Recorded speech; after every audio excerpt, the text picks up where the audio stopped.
જે પેટ્રોલની અંદર જે સરકારશ્રી દ્વારા જે ઇથેનોલ જે મિક્સ કરવામાં આવે છે તેનાથી જૂની જે ગાડીઓ જે ચાલતી હોય છે એના અંદર કદાચ નુકસાન થઈ શકે એમ હોય છે, પણ જે નવી ગાડીના અંદર કોઈ પણ ગાડી નવી બાઇક હોય કે જે પણ નવી ગાડી હોય છે એના અંદર સિસ્ટમ આવેલી હોય છે, તેનાથી બાઇકને કે કોઈ પણ વાહનને નુકસાન થતું નથી.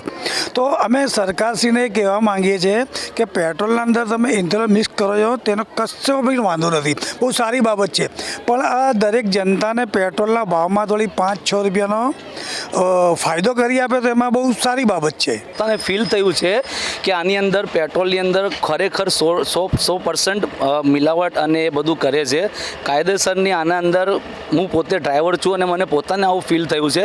મને પોતાને હું ગાડી ચલાવ્યો તો મને એન્જિનની અંદર એવું ઘણી બધી મિસ્ટેકો આવેલી છે, ફોલ્ટ આવ્યું છે અને મને પોતાને એવું 100% અર્જન્ટ મને ફીલ થયું છે.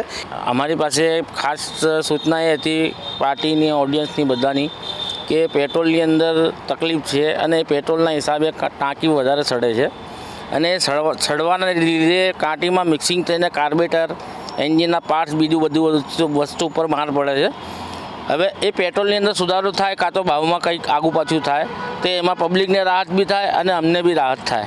પ્લસ એ પ્રમાણે કંપની બધી આ વસ્તુ જોઈને એણે ફાઇબરની ટાંકી ચાલુ કરી નાખી કે પતરાની ટાંકીઓ સડી જાય છે પેટ્રોલના હિસાબે, એમાં મિક્સિંગ થાય છે એના હિસાબે.